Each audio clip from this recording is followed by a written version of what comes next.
Trump కూడా welcome back అని చెప్పాలా లేదా అర్థం కావట్లేదు. బికాజ్ ఆల్రెడీ రావడం మనకి బర్త్ రైట్ సిటిజన్షిప్ వద్దని తీసేయడంతో పాటు చాలా విధానాలు ఆయన ప్రవేశపెడతారు.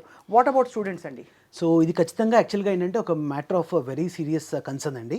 ఇప్పుడు ఏమైందంటే గతంలో కూడా మనం ఇప్పుడు ట్రంప్ 2.0, అవును. సో మనం దీనికంటే ముందు 10 ఇయర్స్ చూసుకుంటే 2017 to 21 ఆ రోజుల్లో ఏంటంటే అమెరికాకు వెళ్ళడమే చాలా కష్టం అన్న ఒక రియాలిటీ ఉండింది.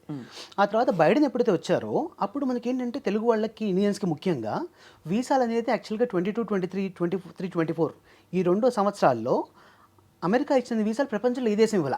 ఓహో, అన్ని వీసాలు వచ్చాయి. అన్ని వీసాలు వచ్చాయి. అంటే అప్రాక్సిమేట్లీ మనకి ఒక 23, 24 ఎగ్జాంపుల్ తీసుకుంటే 3,31,000 మందికి ఇండియన్స్కి అమెరికా F1 వీసాలు జారీ చేసింది.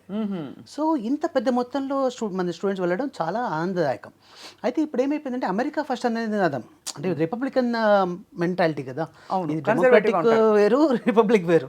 సో ఈ రిపబ్లికన్ మెంటాలిటీ ఇప్పుడు ట్రంప్ అని కాదు, ఆ పార్టీ వాళ్ళు ఎవరు వచ్చినా కూడా ఉదాహరణకి వీళ్ళ మైండ్ సెట్ ఎంతసేపు కూడా ఏంటంటే ఫస్ట్ మా వాళ్ళకి భోజనం దొరకాలి, అవును, మా వాళ్ళు భోజనం దొరకగా మేము వండుకోలేదు అంటే వేరే వాళ్ళు వచ్చి వండాలి. Right. So this is the idea of the Republican mind set. అవును, అవును. సో ఇక్కడ ఏమైపోయిందంటే మన వాళ్ళు ఇంతమంది వచ్చేటప్పటికి అక్కడ కూడా ఏంటంటే అది ఒక లోకల్స్కి అది మింగుడు పడట్లా. ఇప్పుడు మన వాళ్ళు వెళ్ళిన వాళ్ళు కూడా చాలా హ్యాపీగా మంచి జాబ్స్ చేస్తున్నారు. H1Bలు, ఆ H1B వచ్చిన తర్వాత యావరేజ్ శాలరీ వచ్చే $70,000 సంవత్సరానికి వాళ్ళ ఆదాయం ఉంటే మన తెలుగు వాళ్ళకి సగటున $1,00,000 నుంచి $130,000 ఉంటుంది. అవును. సో అది వాళ్ళకు ఒక కడుపు మంట. ఇప్పుడు ఏమైందంటే దీన్ని ట్రంప్ వచ్చేటప్పటికి ఎందుకు వాళ్ళే చేయాలి, మన వాళ్ళు చేయలేరా? అవును.